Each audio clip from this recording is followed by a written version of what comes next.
はい、こんにちは。こんにちは。前回に自分って HSP だなっていうエピソードを募集して動画にしたんですけど、結構好評だったんで今回は第2回ということで HSP にとって働きやすい職場と働きにくい職場、こういうとこ良かったなとか良くなかったなみたいな体験談を、80人ぐらいかな。すごいね。投稿してくださったので、それを見ながらこういうのあるんやとか、回ではこういうとこ分かるとか、新しい気づきがあればね、シェアしていこうかなと思います。1個目、一度にあれしなきゃこれしなきゃとキャパオーバーになる。で、上司からなんでこれできてないのって注意受けて、なんでできないんだもうダメだと絶望する。で、さらにまたキャパオーバーになって、その負のループになるので、マルチタスクが求められてる仕事は本当にしんどいなと感じています。マルチタスクはね、本当にやめてほしいよな。やめてほしいっていうか、受ける自分が悪いんやけど、できるって言っちゃってね。あ、そっか、断れんからできるって言って、どんどんやらなきゃいけないことが増えていくんや。自分の中でもどれからやろうかってなったら、今すぐやらんでいいやつから手つけちゃったりして、でやばいこれやらなみたいな、また急いでいるやつを急いで作ったりして、なんかそれですごいあれやね、精神削るときはあるな。解決策としてはあれ、断る勇気、嫌われる勇気みたいな感じで、嫌われる勇気みたいな感じで断って嫌われる無理をして受けちゃった場合どうしたらいいの？トゥードゥーリストとか作ってもさ、めっちゃ苦手なんや、トゥードゥーリスト、そういう人にどうしたらいいの？周りに言うとか、今から私これしますって言ったらさ、周りに言ってるからこれしなきゃってなる。ってやったら一個ずつやれそうかなとは思った。確かにね、これからやりますみたいなね、宣言してからやるっていうな。言ったらなんか責任感もやっぱあれ、言ってるから、そうやな。それを実現できるかなと思いますね、よるくんね。そうだねって言ってる。なるほどって思う意見があって、看護師は仕事向いてるけど環境は向いてない。ゆっくりした環境、なんか施設とかリハビリ、慢性期病院はいいと思います。でも急性期とか急性とか緊急対応のあるとこは地獄です。ゆっくり丁寧に言ったら患者さんの対応とか、何が必要かっていうのを指してやることはすごい得意ってことだよね。けど急がなみたいな。急性めっちゃ言ったらバタバタしてる環境とかね。そうやばいってなったら確かに無理かもしれない。うちもいや難しいね。今すぐなんかやらなってなったらめっちゃ焦るよね。察することできるからすごいできるけど、忙しすぎると逆に良くないみたいな。昼休みの話、休憩中に仲いいわけでもないのにやたら話しかけてくる環境一人でゆっくりしたいみたいな。いやー確かにね。それどうなんやろな、あるあるなんかな。いやうちもねわかる。やたら話しかけてくるというか、なんか、昼休みはね適度に一人でゆっくりしたい日が欲しくて、でうち週、5日行ってんやけど、うちの週2日は一人でご飯食べてます。っていうのも人と一緒の環境とか、すごい疲れちゃって、ご飯の時とか自分めっちゃ自分の好きなことやりたいんよね、食べながら。動画見たりとか。そうやけん人おったら話しかけんなさ、シーンってなるやん。そっか。なんかシーンってなってる環境も苦手やからさ、そうなるなら一人でどっか別のとこ行って食べようってなる。そこも気使っちゃうからか、一緒におったらね。俺やったら多分一緒におってもご飯食べてたり、おのおのなんか好きなことやってたら、自分も多分動画見たりとか、一緒におってもやっちゃうかも。やってるけど頭に入らんのよな。なんかいろんなことに気になっちゃって、なんかシーンってしないとか、なんか話しかけた方がいいのかなとかなんか気まずみたいな。せっかくの昼休みやしここで仲良くならなみたいな、いろいろ考えて疲れたってなったら週2日一人で食べてます。学校ではどうやった？地獄やったな。一人で食べちゃダメみたいな感じでない。別のクラスにいて食べるとかほとんどなくて、うちの学校は。でうちはクラスにそんな仲いい子もおらんかったし、一人で食べたいなっていう気持ちもあったんやけど、一人で食べてたらなんか寂しい、なんか友達おらんみたいなぼっちみたいな思われるなって思って、無理やり特に仲良くない子のとこ行ったりとか、なんかそういうのもね、いろいろなんか気遣ってやってたらすごい疲れてた。強制的に人といなきゃみたいな。そう一人でいたらなんかダメみたいな、圧を感じちゃうね、自分の中で。向いている職場は、農作業の短期バイト、即日で覚えられる単純作業、かっこ子供が手伝えるほどで、しかも開けた畑を目の前に働けて気分も安らぐ。確かに自然をね土ブワーってなってるから。飛び蹴り食らわされた。うち後ろから飛んできたんだけど、農家さんやそのお手伝いさんの方は割と優しい方が多い気がする、危険な行為とかをしない限りは全く怒られないし、真面目にやっていればとても感謝されるお仕事なので HSP さんにはとても向いていると思います、確かに自然もあって、怒られるとか、なんかそんなバタバタしてるようなことでもなくてみたいな、なんか自然めっちゃいいっていうよね。いやめっちゃいいと思う。 HSP の人、他の人もそうやろうけど、やっぱ自然見たら癒されたりとか、ここも沖縄いっぱい自然あるけど、そうどう思いますか？自然はすごいね好きですよ自然は暑いんよな。暑いね。そういう環境もなんかいろいろ考慮したらってなるけど、自然いっぱいなのはねすごいいい環境だなと。いいよね、海も綺麗やしね。自分が HSP と気づく前から自然と個人経営のお店ばっかりで働いていました。個人経営のお店のいいところはほんわかした雰囲気で、ピリピリしていないところと同年代の人とかがたくさんいないので、疲れにくいところです。お客さんの層もそのお店が好きで利用するような人ばかりだから優しい人が多くて人関連のストレスがあまりなかったです。で逆に、大学卒業してから大型ショップで働いた時は人が多すぎてビルの中全体というか、店舗の雰囲気が嫌すぎて毎日ストレスでした。HSP にとってストレスになるのは仕事内容だけじゃなくて、その場所が作り出す雰囲気もかなり関わっているんだなと感じました。めっちゃわかる。うちもなバイト続かんのよまずそこから入るんやけど、その理由としてはほんまに環境とか人が適してないと続かんくて、であと飽き性っていうのもあるんやけど、そうでその中で一番良かったなって思ってるバイト先が、ほぼ個人経営のカフェ、なんか良かった要因としてはなんていう BGM が心地いい。なるほど。大きくないね BGM が。なんか眠たくなるぐらいの音量。そうで歌詞がない無印みたいなね。そうでゆったりした BGM やったし、あと働いてる人の人数が少ない。ラーメン屋さんみたいにもごっちゃごっちゃしないみたいな。すいませんちょっとどいてくださいみたいな、そういうのもない。黙々とできる。黙々とできるし、ちょっと喋ったりとか、1対1の会話とかもできたりするし、すごいそういうのが良かったね。いいかもしれんね、確かに。こじんまりじゃないけどさ、ちょっとちっちゃめのお店でみたいな。給料安くてもね、やっぱ環境が良くないとね。確かに。あとね、逆にね、この内容を読んで思ったんやけど、仲の良すぎる職場も逆に無理って書いてある。わかるわかる。なんかそれはなんか仲良すぎて、自分が入るタイミングとかもそうやけど、いろんなことを気にしすぎて会話に混ざりたくないと思っちゃうみたいな。わかるわなんか逃げたいってなるそう逆にそこでなんか構築されすぎて、じゃあ自分いいかなみたいな。みんなある程度距離があってほしいよな自分と一緒でありたい。関係値がなんかこことここめちゃくちゃ仲良くてみたいな、そこでうちはなんかバイトのシフトかぶってとか言ったらすごい地獄やなと思うけど、ある程度みんななんか他人というか、その環境めっちゃ楽やった。働きにくい職場なんですが、学生の時にコンビニでアルバイトしていたことがありました。研修期間中毎回教えていただいた人から、それミスしたらバイト代から引かれるからね、それ違うよねと高圧的な言葉をかけられて辛かった経験があります。バイトに行くためにプレッシャーをかけられて1ヶ月ほどで辞めてしまいました。俺これ読んで思ったんやけどさ、帰るバイトで怒られたこと全然ないって言ってたよね。ない。いやそれがすごくない？一回もって言ったらあれかな。でもダメだよねみたいなのはないんですよ。今の職場でもない。ない。ミスしちゃったかみたいな優しいんやみんな。優しいね。ほんまになくて、うち逆にそれがなさすぎて逆に社会に出るとき怖かったな。なるほど。アルバイト経験でそういうのなかったからこそ就職してからめっちゃ怒られるんじゃないかみたいな。そう怒られたら多分すぐポキって折れて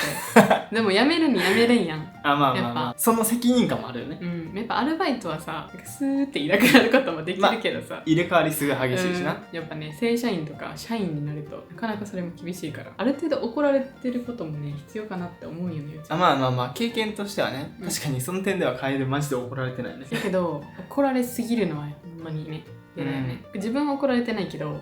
他の人がめっちゃ怒られているっていうのはすごい見てたからさ、それだけでもうすごい自分ごとのようにそうしんどいから、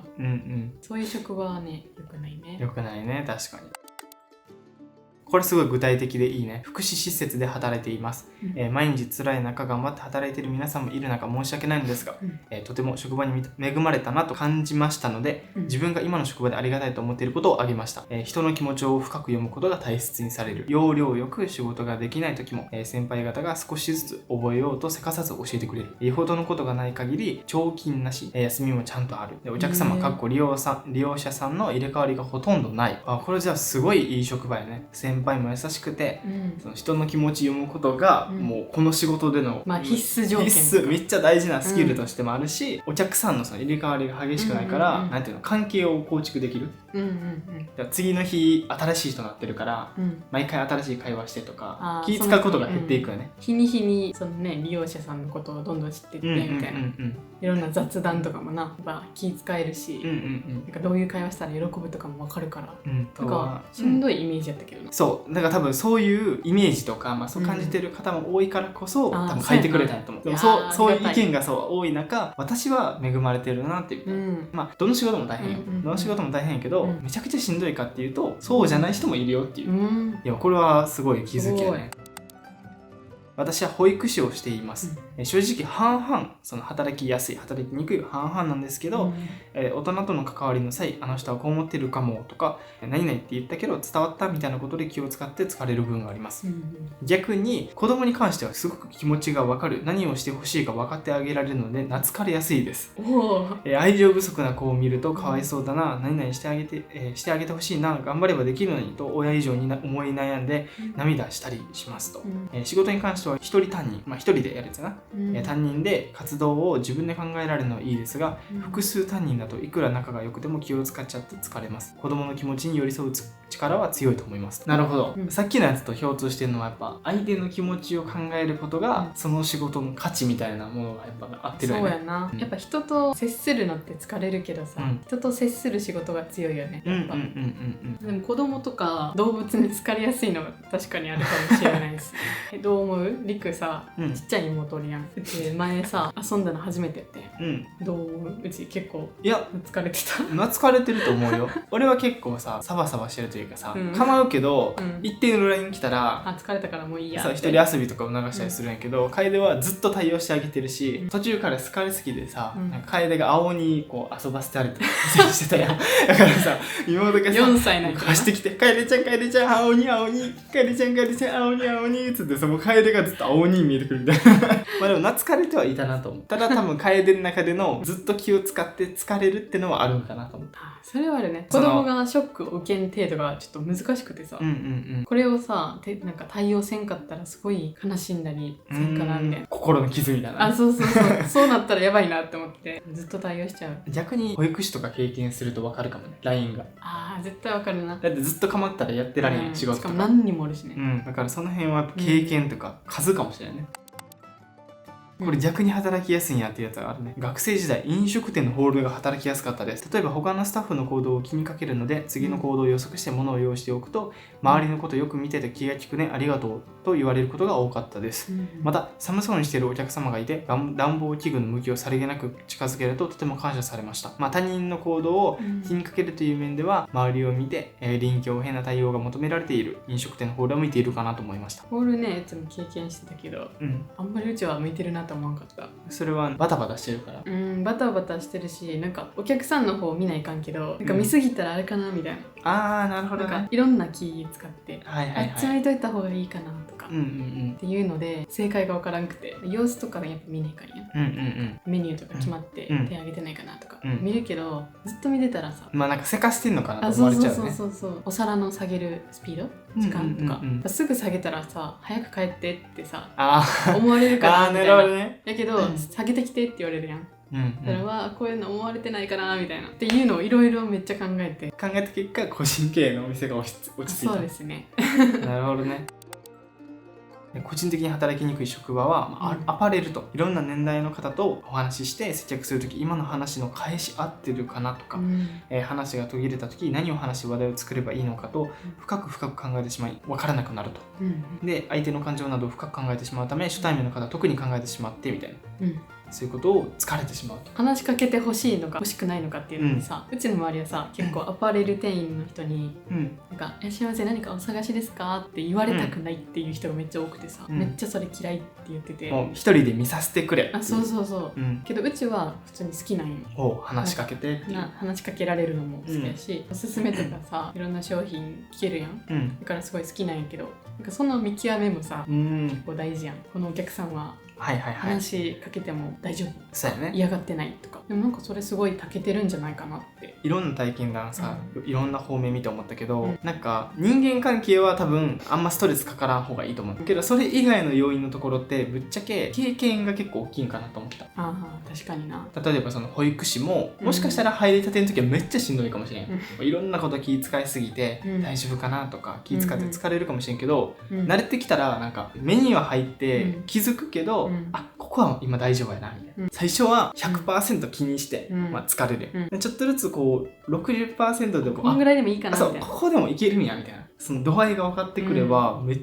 ちゃなんか仕事もできて、人の気持ちも分かってみたいな、で自分もあんま疲れなくてみたいな。そうでもなんかすぐやめちゃうんだよね。これもねHSP の特徴っていうのを本で書いてたんですけど、飽きやすい。これ多分 HSS 型かな。いろんな刺激を求めていろいろ行きたいから俺も読んだわそれ。そう一個の場所にとどまりたくないっていう気持ちがやっぱ強くて、うちもそうなんやけど、その道を完璧に極める前にこっちに行こうってなっちゃうよね。興味が他のところに行っちゃう。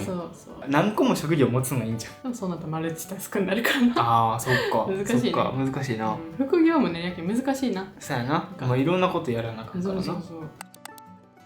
働きやすい環境が個人事業主、見たフリーランスやね。私自身 OL からフリーランスに転職しましたと。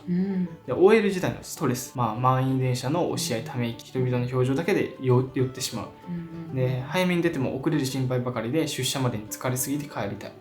電話担当じゃないのにコールが鳴る時になって頭の中が一回飛ぶ。上司の言動一つ一つの裏の意味とかを考え出して一人で人間不信に陥る。社内の人へのメールだけでも時間がかかる。誰も見てないのに一日中視線を感じて疲れる。でフリーになって、満員電車や不要な人間関係もなく好きな場所と時間で自分の作業だけに集中できるので、もう会社員には戻れない気がしますと。確かにって思うとこあるね。俺もフリーランスとしていろいろ作業したりするけど、確かにその人間関係とかに疲れやすい人ほど向いてるなと思う。そうなんや。なんでかっていうとやっぱ選べるわけやん。自分がどの人と関わっていきたいかとか、どういう仕事をしていきたいかとか、ほんまに一人でやりたいと思ったら全部一人でできるわけよ。その点はすごいいいなと思う。会社とかやな、やっぱ会社全体で売り上げを作るって感じやもんな。そう自分だけじゃないもんな、メインは会社で、そのためにみんなで協力しようみたいな、その協力がありきやからさ、確かにそこの協力がさちょっとやりづらかったらしんどいよね。どう思う？楓はフリーランスとかやっていけると思う？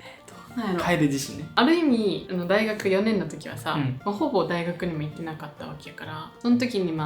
動画とか撮ったりとか、編集したりとかして、ちょっとプチフリーランスみたいな経験はちょっとだけしたから、で今会社員やん、どっちも経験してみとしては、よかったなと思うよ。フリーランスフリーランスっぽい感じのあの時間は、やけど多分意志がちょっと弱いから、今日しんどいからお昼からやろうとかさ、夜からやろうとかって思ってしまって、なんかそう時間にルーズになってしまう、だからうち会社とかも絶対行かな、怒られるとか、他の人に迷惑かかるとか、責任感がやっぱあるよね。責任感を持ってなんかやれる仕事の方が時間とかね、自分をちゃんと正すことができる。だけどそういう面では会社員もいいなって思う。それは確かに、それは俺も思う。会社員の俺唯一のメリットってほんまそれやと思う。出勤があることによって生活が整う。そう生活レベルとか、なんか責任感っていう言葉がほんまに分かるというか、そうやな、言葉の意味が。それが耐えれる人は多分会社員向いてるなと思う。俺は多分向いてないんですでもすごいリクの働き方とかは近くで見てていいなと思うよ。だってこうやって猫飼ってたらさ、家で猫撫でながらさ仕事できたりとかさ猫吸って決めることできる。そう会社やったら絶対できんからさ8時間猫ない禁煙みたいな感じで、禁断症状出てくる。吸いたいって猫どこみたいなで写真とか送ってくるやん。見たいかなと思って、くそーと思って何してんねんじゃあ禁断症状あると思うやん。あるかなと思って送るんや。何してんねんって思いながら可愛いなと思うけど保存をして癒されるってどっちも良さがあるよね。どっちも経験してみるのは本当にいいかもしれない。いいと思う。確かに、楓自身は何かある？今の職場で、ここ働きやすいなっていう要素。残業はね多分多いんよ。でも残業が多い分早く帰ってとか、なんかここはもう休んでとか、そういうのも促してくれるし、休みは絶対取った方がいいみたいな、っていうのは言ってくれるのは本当にありがたいですね。いい職場やね。あとはご飯食べるブースとかが決められてない。ここでもいいしあっちで食べてもいいよみたいな。そうあれね、自分のテーブルで食べてねとかじゃなくて、会社の中も自由にどこ使ってもいいよみたいな。会社の中でもいいし、なんかホールみたいな、ここで食べてもいいよみたいな。からうち一人になれる時間もあるし。確かに。そう会社の中でやっぱ会社の人たちがやっぱお昼で食べるやん。職員室みたいな。そうやったら絶対一人じゃん、一人になれんからさ。話しかけられるし、おるしみたいな。そういうのもいいなって思ったし、フリースペースになってて、自分の席がないんよ。どこで座ってもいい。どこでお仕事をしてもいい。そう。なんか今日はこの席、今日はこの席みたいな、ずっと同じ席に毎日座って同じ仕事をしてとかではないから、なんかやっぱ席が変わるだけで気持ちも変わるし、確かに新鮮な感じで仕事できるね。そういうのもいいなって思いますね。今回のその体験談いただいたやつもそうやし、楓の話も聞いてて思ったのは、自分これ嫌っていうところを決めてた方がいい。いや本当にそれはね決めといた方がいい。そうこれは絶対嫌なんですってところを排除して、もう部屋選びと一緒やな。部屋選びと一緒で、自分はこれとこれは譲れんのやっていうところで仕事を探していくみたいな。やったら多分給料とか関係なくね、楽しく働けたりするかもしれないね。うちは一番やった方がいいんじゃないかなと思うのは、いろんな仕事をやっぱちょっとずつ経験してみるっていうのがいいのかなっていうのを思って、なんかバイトとかやったら一番簡単にいろんな職場経験できるから、それでの学びがめっちゃ多かった。立ち仕事がうちは無理やとか、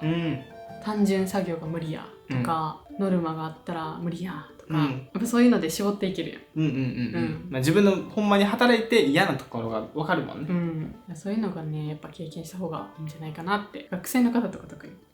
では今回もたくさんの体験談ありがとうございました。で次回は、多分今回は仕事とかやから気になる方もまだ少なめかなと思うんですけど、次は多分気になってる方が多いやつ、テーマは非 HSP に対して質問したいこと、気になること、持っている疑問とかを募集します。コミュニティ投稿でね。これはすごいコメントでも多かったよね。多かった。なんかHSP あるあるとかを見て、逆にじゃあ HSP 気質持ってない人は普段どんなこと考えてるのみたいな、そういう質問でもいいしね。そう